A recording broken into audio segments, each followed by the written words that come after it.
common sense. If you have a job, you're supposed to be devoting all of your effort.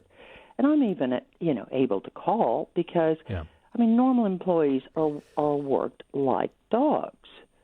These firms are very high-paced, very high-pressured.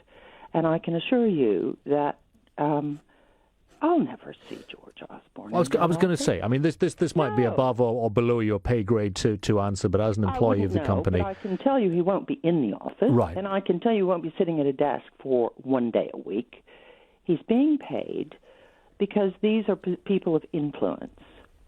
And absolutely, the caller earlier said he's not being, if he weren't in this role, he wouldn't be attractive.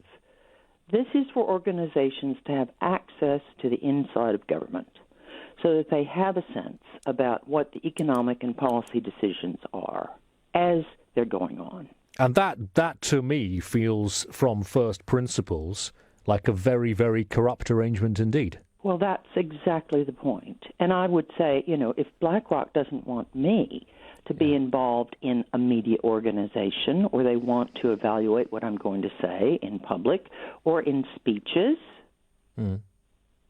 my goodness, I'm wondering what kind of contract they've signed with him. You mentioned earlier, Lillian, that you might get some feedback on your decision to call LBC. Do you think that will happen? Do you think someone will have heard this call? But I just was so damned hopping mad. I just thought, let's talk about some practical, sensible things about conflict of interest. What's good for the goose is good for the gander. And surely you shouldn't be able to keep your seat warm because you want to retain your, as they say in business, optionality.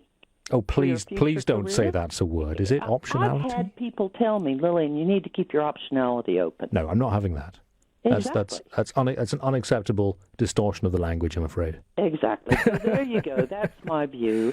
Lillian, well, listen, thank you for sharing it this morning. I would very much like to hear from you again, if at any point in the future, as an employee of Blackrock, if you ever are able to discern what the positive influence on that company of the presence one day a week, whether he's there or not, of George Osborne actually is. Will you call back, and if that's detected, will you tell us what it is? I don't know that. I would be pretty sure we'll never be able to detect it. Lillian, thank you.